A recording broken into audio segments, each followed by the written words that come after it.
¿Qué es lo que vamos a hacer hoy? En el día de hoy, entonces vamos a trabajar lo que son los pasajes paralelos en la Biblia. ¿Ustedes saben qué es pasaje paralelo? Eso le iba a preguntar, ¿qué es la palabra paralelo? Sí, que dicen de una forma y otra, pero compenetran entre ellos. Bueno, entonces, aquí tenemos una lectura, aquí tenemos otra, ¿cierto? Ajá, correcto. Entonces, hay que compararlos. Ajá. Paralelos es para compararlos. Y cuando los comparamos, nosotros vamos a enriquecer en el estudio de la misma escritura. Eso es lo que vamos a hacer en el día de hoy. Entonces, voy a pasarles las hojas. Espera que yo tengo una marcada. Esta es la marcada.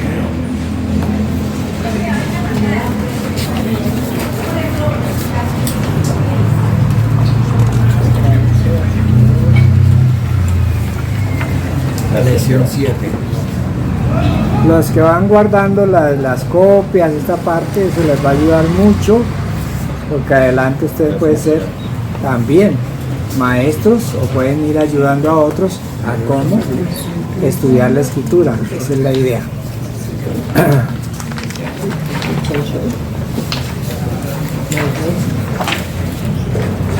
Bueno, ¿cómo está aquí? Mire que me ha llevado 4.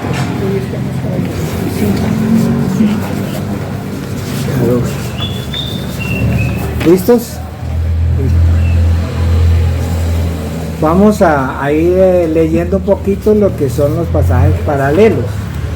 Entonces voy a pedirle al hermano Guillermo que nos lea la primera parte. Después viene la definición, que va a pedir a Sebastián que nos lea esa parte.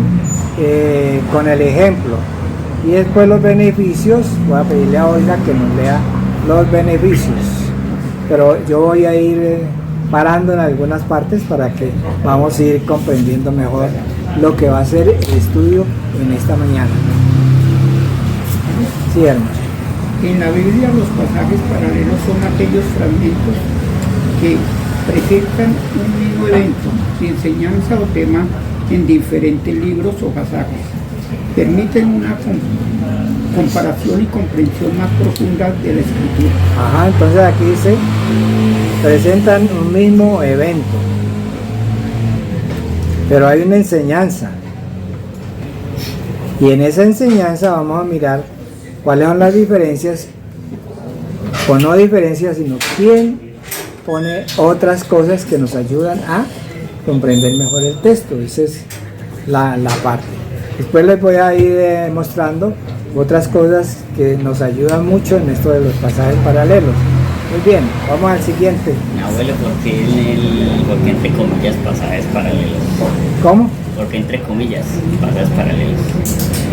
Te lo puse entre comillas porque no es muy corriente tampoco toda la Biblia.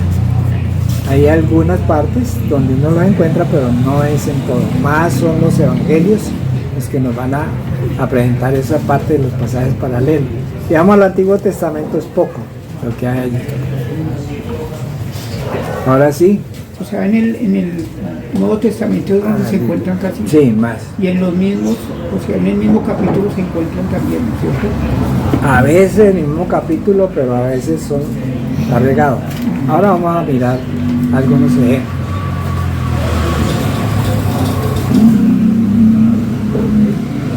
Bueno, sigue acá. Entonces la definición.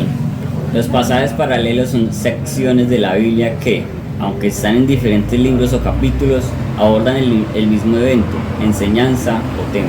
Que acabo de explicarle, ¿no? Entonces el ejemplo dice así. Ajá. El sermón de la montaña, Mateo 5:7. Tiene pasajes paralelos en el Evangelio de Lucas 6. Lucas 6, aquí paremos un momentito. Sí, el Evangelio de Mateo nos presenta 8. Algunos veces hablan de 10 bienaventuranzas, pero son 8. 8 bienaventuranzas. Pero si vas al Evangelio de Lucas, Lucas solamente presenta 5. Entonces uno se queda ahí, bueno, ¿quién es el que tiene la razón? ¿Qué es lo que hay aquí? aquí tenemos que recordar es que cada autor tiene un propósito al escribir. Si yo escribo un libro, yo tengo un propósito en el libro. Y así son la Biblia, lo mismo. Cada uno sabe hacia dónde está apuntando. Y eso es lo que hay que tener en cuenta, ¿no?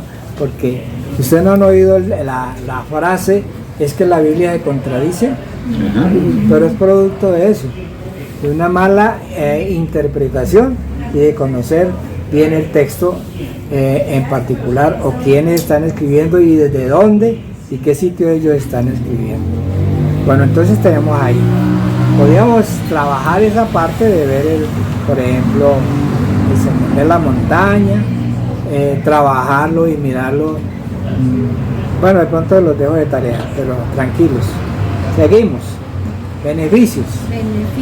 Comprensión más completa. Al comparar diferentes relatos del mismo evento, se obtiene una visión más completa y detallada. Allí. ¿Comprensión qué? Más completa. Nunca vamos a decir, ¿viste por qué es tan diferente? ¿Por qué este tal? ¿Y por qué aquí? No, muchas veces tenemos el texto de la Biblia y otro está leyendo en otra versión y otro en otra versión. ¿Y esto por qué tan diferente? No es que es diferente, es las aclaraciones que hacemos. Si en la Biblia ustedes encuentran una expresión, por ejemplo, que dice, y se apartó 3 estadios. ¿Para ustedes qué es estadio? Una medida. San José allí, ¿cierto? Una medida. No, Pero es una medida. Sí. Sí, pero se llama estadio donde juega fútbol o deporte, cualquier deporte se llama estadio. Pero es que ahí en el texto dice 3 estadios. Entonces las nuevas versiones nos están diciendo, se apartó 300 metros más. O sea que cada estadio es un 100 metros. Sí, entonces son más o menos 300 300 metros. ¿Ve? Entonces las nuevas versiones nos van ayudando como a clarificar eso. Por eso cuando se quiere tener un estudio de la Biblia, mantenga siempre más de una versión. Y ojalá tenga una versión católica. No lo olvides. No le eche las santas cruces y nada de eso. ¿No? Porque ayuda mucho. La católica explica Sí. mejor. A ver, explica. A ver. Por ejemplo, la Biblia de Jerusalén es una de las mejores versiones.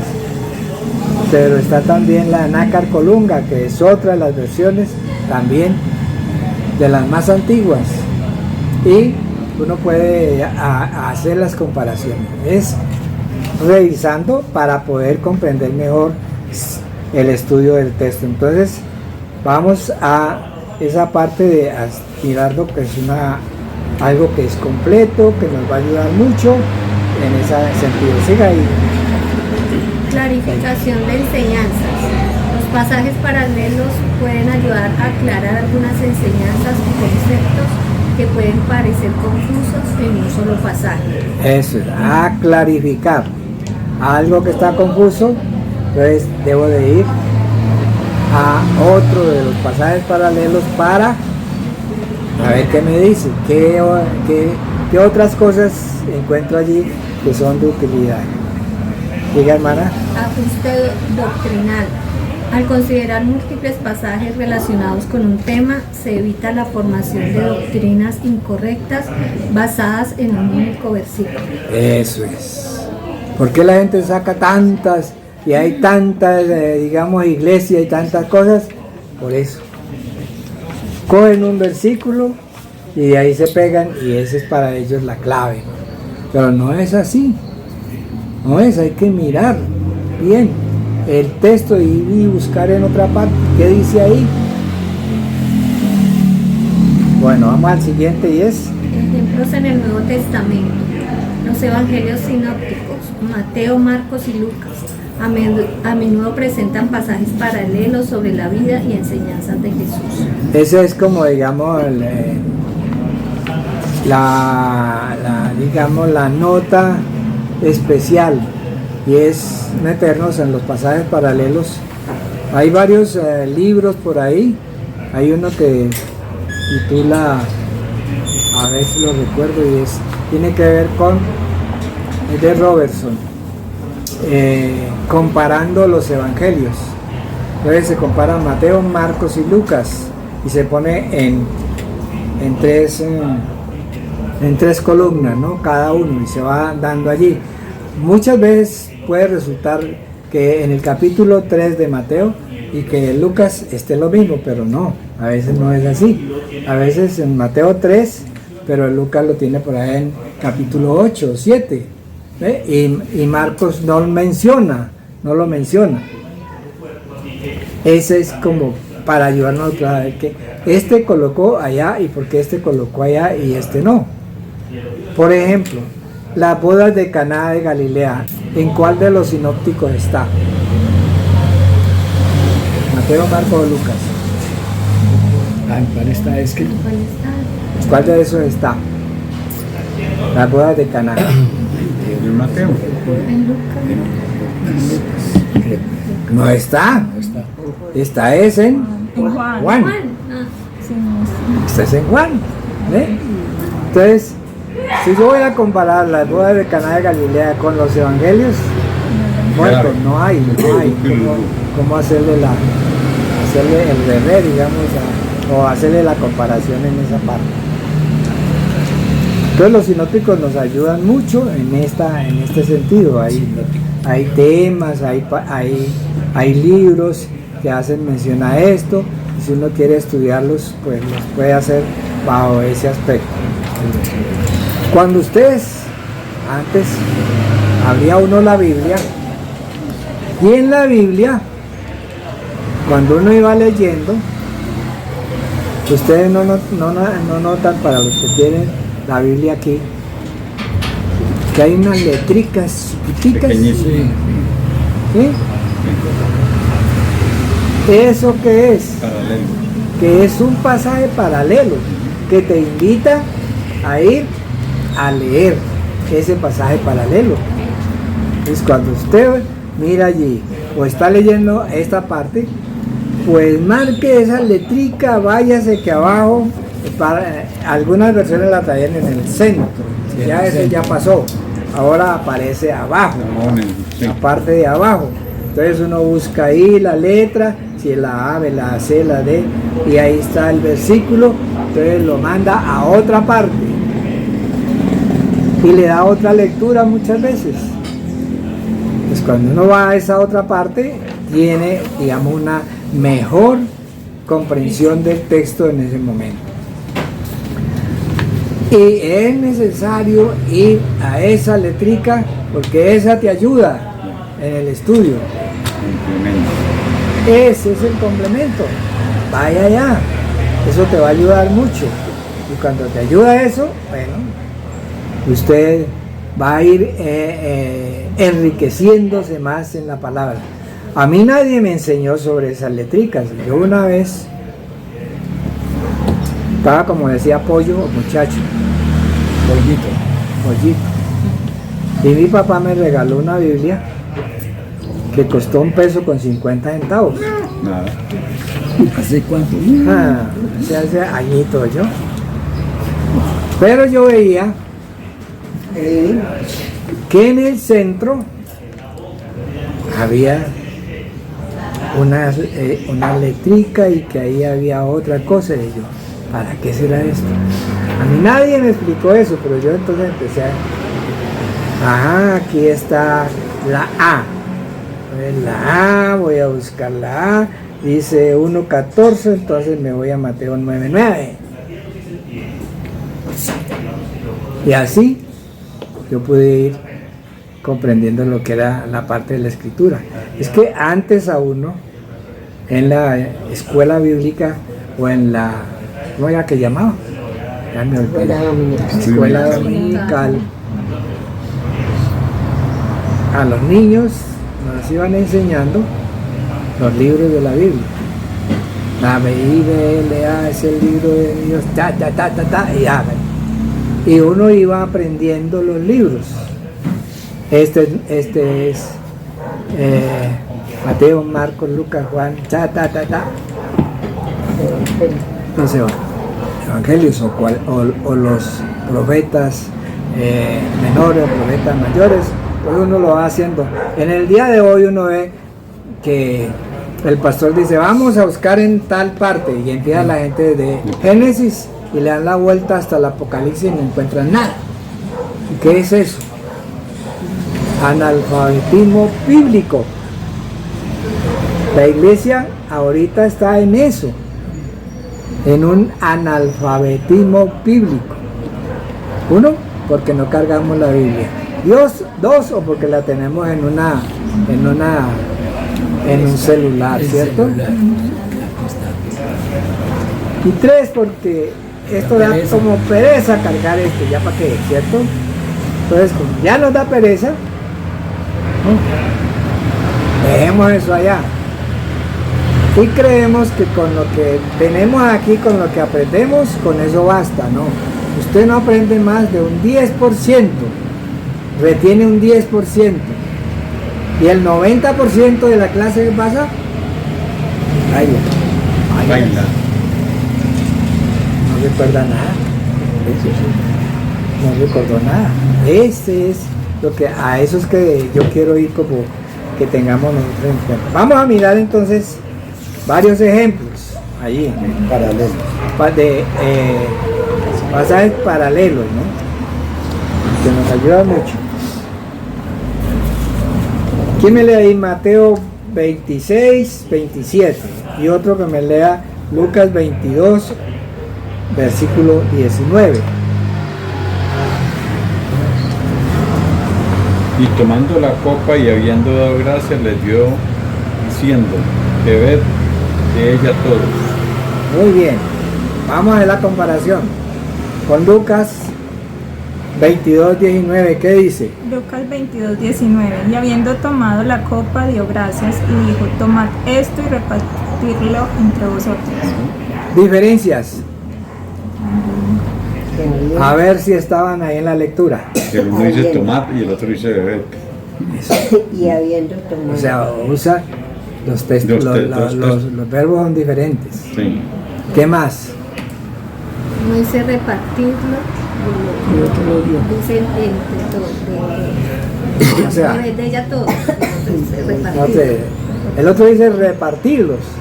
Repártanlo entre ustedes, ¿cierto? Sí. Es lo que está diciendo. Entonces, ¿cómo haría la cena? Que es entre todos, cada uno va. Pero, Mire. Una pregunta, la cena sí prácticamente era como hoy, no, era muy diferente. Diferente porque ellos no tienen el pan que nosotros tenemos, que es el pan de la panadería, ¿cierto? Ellos usan el pan árabe. Eso no lo ven aquí. Lo venden, aquí venden el pan árabe.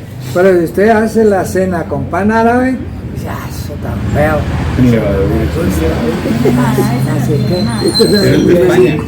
Sin levadura. dice, ¿por qué sin levadura? Entonces, bueno, uno empieza a decir que eso está feo, que se queda en casa. Y que la arepita esa que Sí. tiene, entonces, La partían entre hermana todos. Olga, Eso. parta ese pedacito y pase, y va pasando, y va pasando, y va pasando, y va pasando, y va pasando. Pero tengo una arepopa grande. Sí, eran grandes, no medio pequeñas, pero la varias. No, pues, podían tener varias, es Sí. que no, y para ellos ese era el pan, esa arepa, estaba ahí. ¿Cómo eso? Lo hacían en una piedra, la piedra la metían en candela ya que quedaba bien, y entonces sobre eso extendían la harina esa y lista, y entonces después la volteaban y ya estaba el pan. Había que servirlo caliente, porque el pan sin levadura Se vuelve una piedra.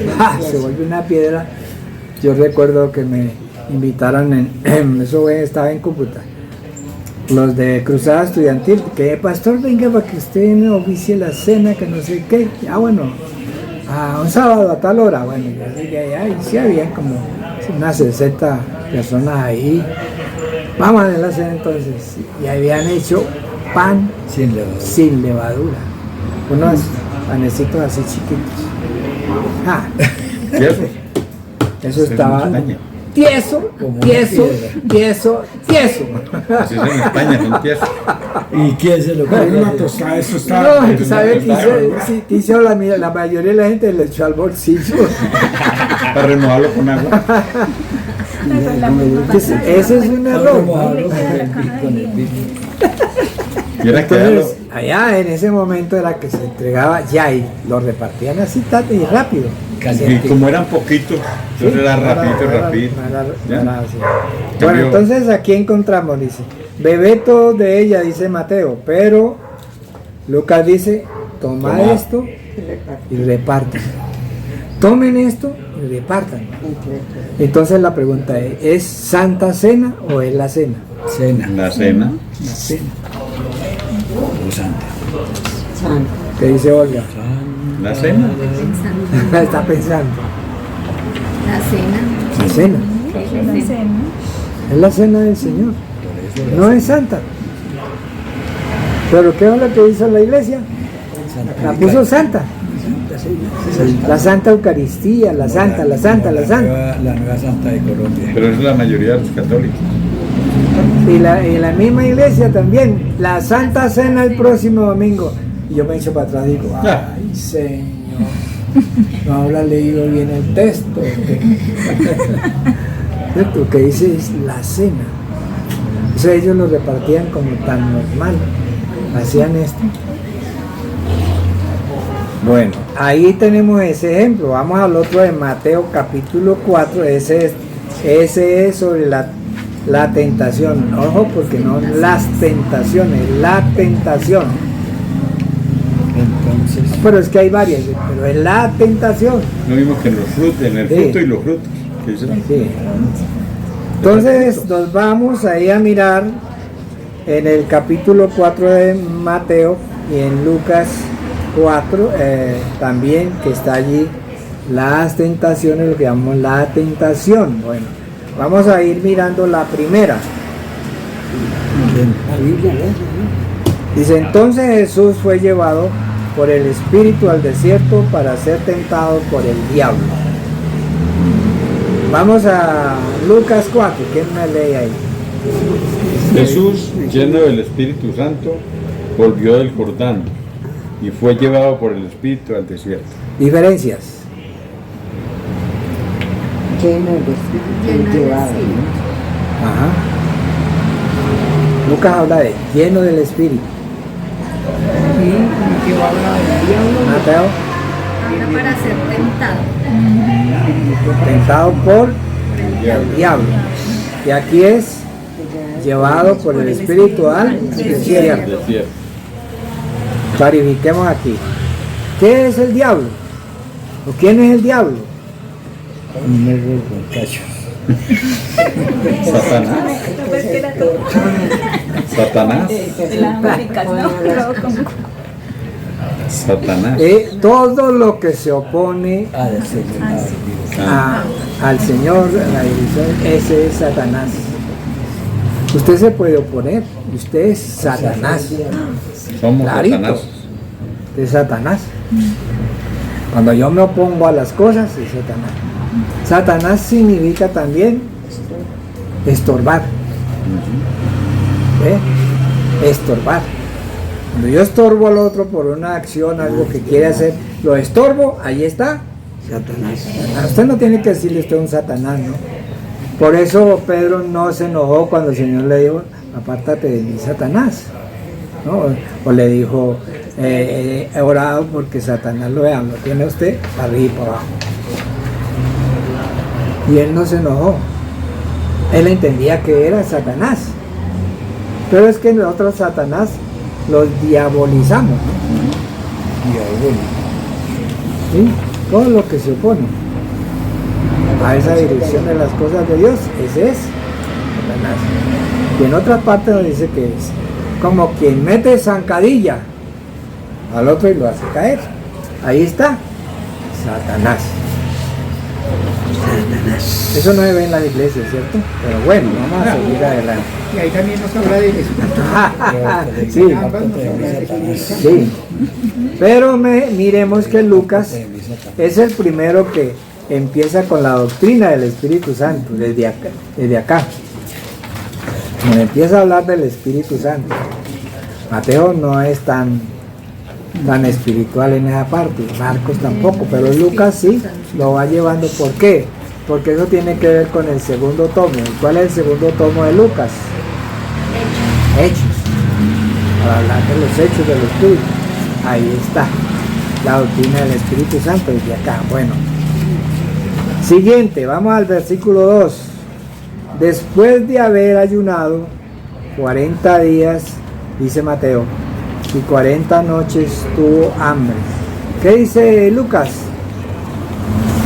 Por 40 días y era tentado por el diablo y no comió nada en aquellos días, pasados los cuales tuvo hambre. Explícanos. Diferencias. ¿Quién está explicando mejor? Lucas está explicando mejor, ¿cierto? Y aquí viene el asunto del ayuno. Para Lucas, ¿qué es?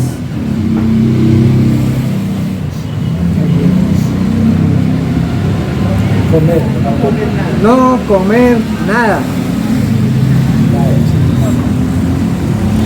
Es que vamos a un ayuno y a las 12 de la noche dan tamales. Ah, cualquiera va. No, los que siguen a los políticos, esos sí van allá. Con patas. Esos sí van allá. Cualquiera va allá. Pero no es así, mírese. Entonces, Lucas amplía el asunto, nos ayuda a entender mejor lo que Mateo está presentando. Mateo, aunque se muestra, dice que después de haber ayunado, o sea, Mateo era más aficionado al ayuno, pero Lucas quiere explicar lo que es el ayuno. Entonces, ahí nos da otro ejemplo. Entonces, mira, versículo 3, y dice, vino a él el tentador y le dijo, si eres hijo de Dios, di que estas piedras se conviertan en pan. ¿Y qué dice Lucas? Entonces el diablo le dijo, si eres el Hijo de Dios, di a esta piedra que se convierte en pan. Diferencias. A ver, Sebastián.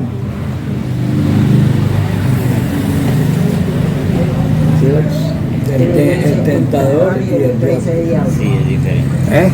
Hay diferencia entre tentador. Es lo mismo, es la misma, pero está especificando mejor. Aquí el que tienta. Y el otro, el diablo. Piedras y piedras. Piedras, y a esta piedra. ¿Y qué dice Mateo? Que a estas piedras. A estas piedras. ¿Ve? Entonces, en esa está presentando, aquí es varios, pero aquí es una. ¿Hay alguna diferencia entre eso?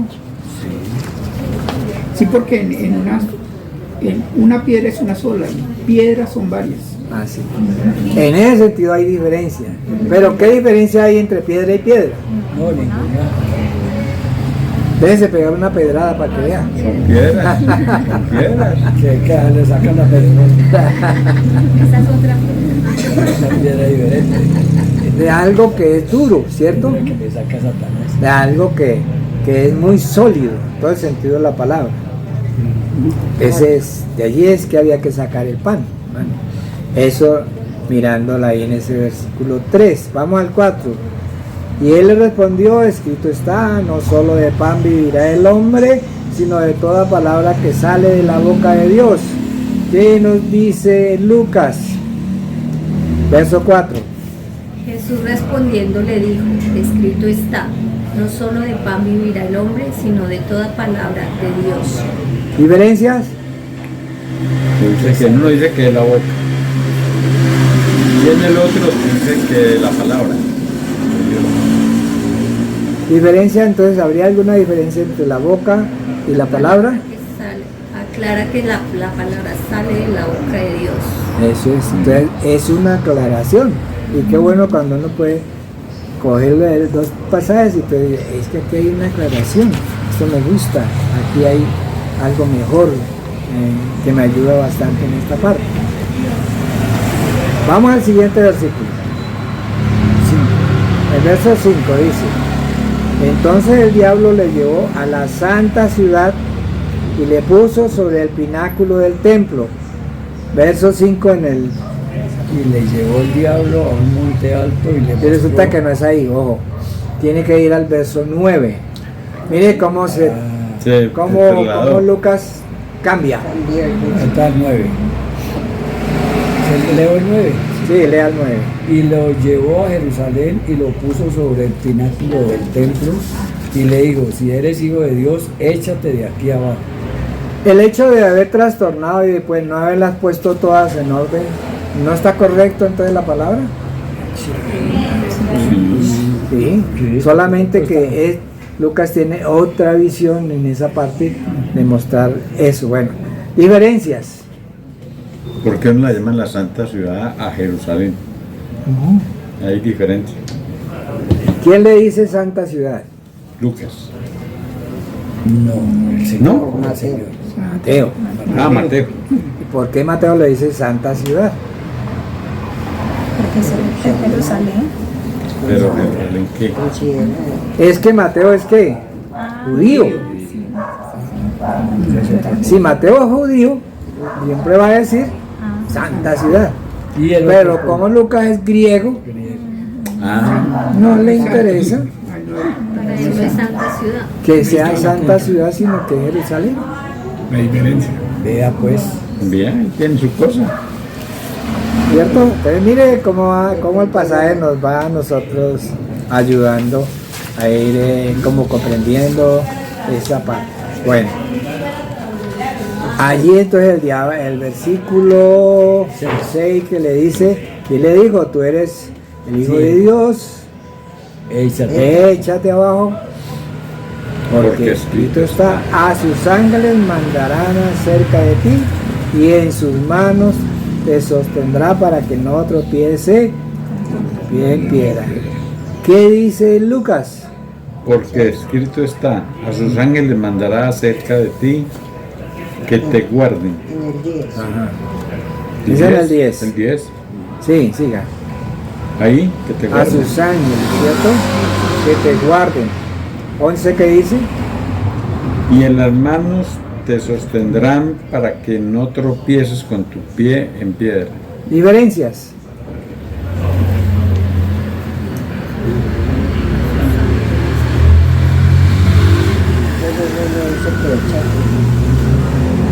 Uno que te guarden y el otro que sostendrán. ¿Eh? Guarden y los hermanos te Guarden sostendrán. y te sostendrán. El otro solo te sostendrán. Señor, guárdame. ¿Y qué usted está diciendo ahí? Listo, otra diferencia hay ahí. ¿Han encontrado ustedes?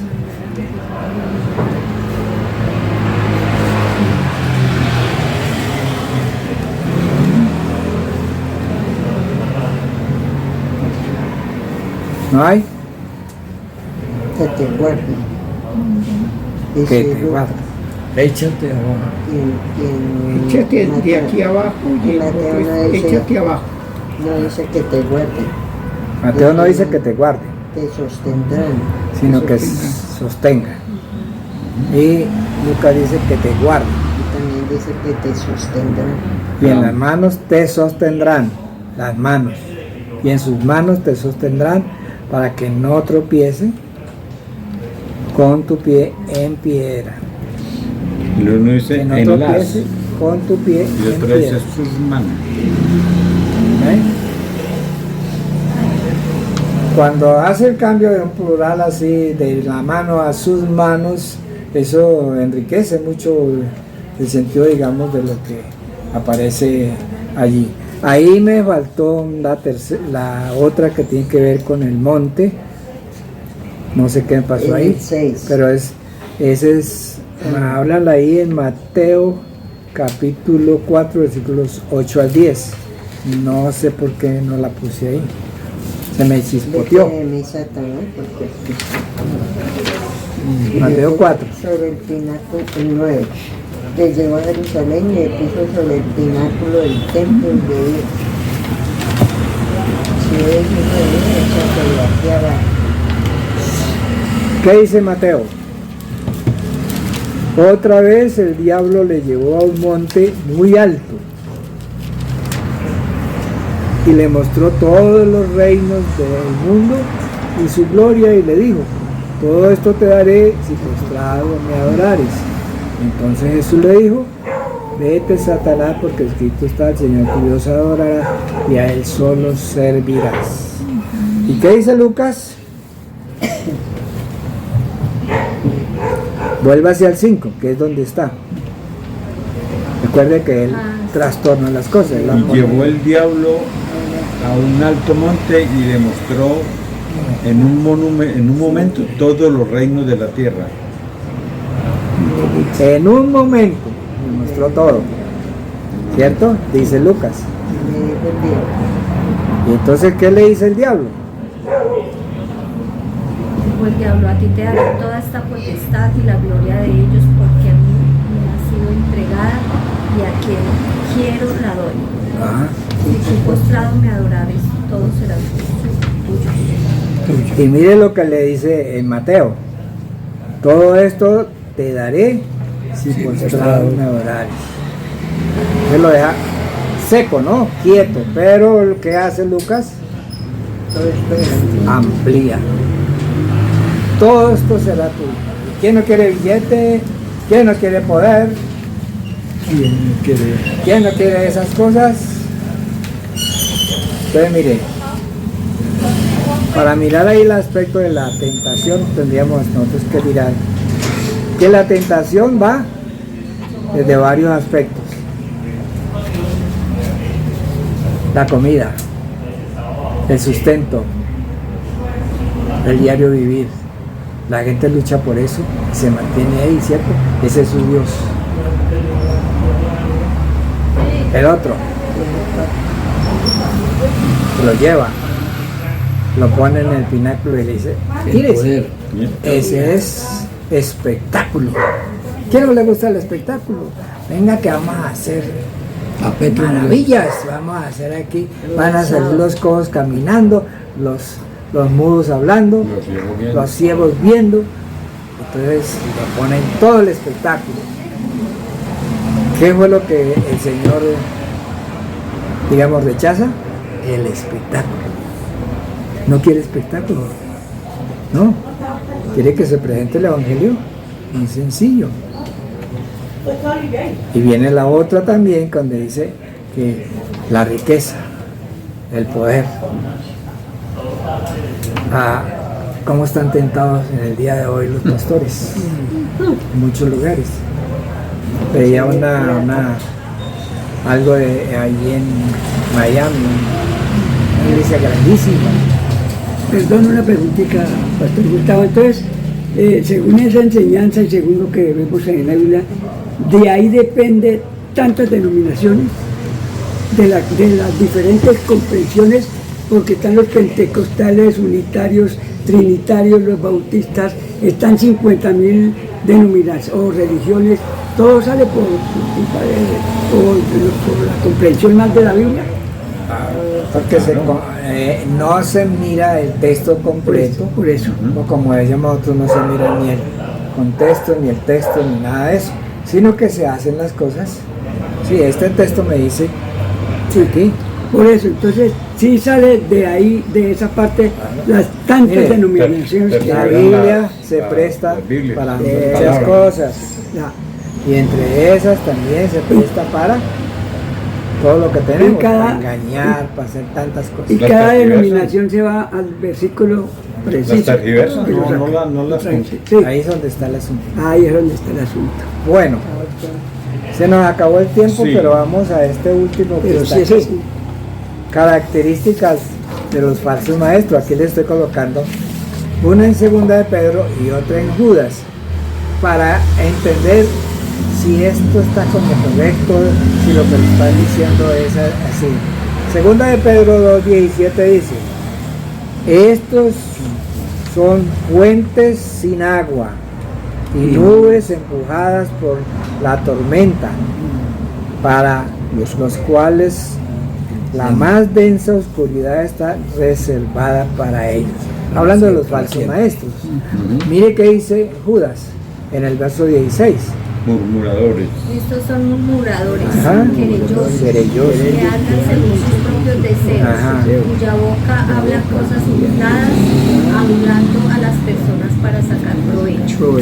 Ahí está la respuesta. Ahí está la respuesta. Está la respuesta, o sea, no necesitamos más nada de esto, ¿cierto? Sí, señor. Ahí dice la escritura, ¿cierto?